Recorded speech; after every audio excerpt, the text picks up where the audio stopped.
Ito mga dads, pinapalinis na ni mama yan. So titingnan nyo, napakalinis niya pa. Ito yung ano niya evaporator sa condenser. Ayan, so wala pa talaga yung dumi.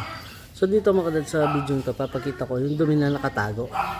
So gagamitan natin siya ng dirt removal para lumabas yung dumi niya. So makikita nyo mamaya mga dads na paglabas ng dumi niya mga dads. So marami na rin akong experience na gano'n na titingnan mo sa likod mga dads.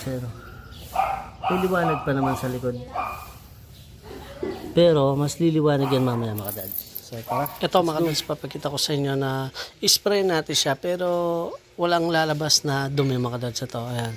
So makikita nyo mga dads, ayan, tutok na yung power spray natin. Ayan, tumatagos naman yung tubig pero mahina lang. Pero wala talagang dumi na lumalabas mga dads. Ayan, nakikita nyo ba yung likod niya? So ayun, may lumalabas konting-konti lang mga dads. Pero sabi ni ma'am na okay naman daw yung lamig pero parang mahina na kaya pinalinis siya daw. Minsan daw maingay. Pero dito ayan, makikita nyo na natatanggal talaga. So pero hindi pa talaga yan ang totally na dumi na dapat na matanggal mga dads. Ayan. So pinakita ko lang dito na may dumi pa rin na natatanggal. Pero mamaya, pag nilagyan natin siya ng dirt removal o yung pinagbabawal na technique or gamot, ay tanggal yan mga dads. So tara, let's go! At ayan na nga mga dads, at nabuhos na natin yung dirt removal o yung ginagamit nating pinagbabawal na gamot. So may mga video tayo dito na ayun, ni-reveal natin yung video o yung ginamit natin pang tanggal dito. So yan, spray na natin mga dads. Tingnan nyo kung ano yung mangyayari o ano ba yung difference kanina na hindi natin nilagyan at nilagyan natin mga dads. So ayan na, let's go. Bumabala na siya mga dads. So konti lang yung nilagay ko, hindi masyadong matapang kasi alaga naman sa linis to mga dads. Ayan, kita nyo mga dads na ayan, lumalabas yung dumi talaga.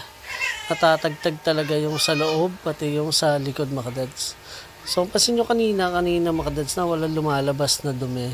So pumuti na rin yung harap natin, yung evaporator natin. Hindi katulad kanina na medyo dark siya. Mas maganda yung pagtanggal ng dumi dito mga dads. At dito mga dads, kung gagawin natin dyan, spray lang natin to ng mabuti. Tapos pabalik-balikan natin. Make sure na walang matitira sa inilagay nating dirt removal mga dads.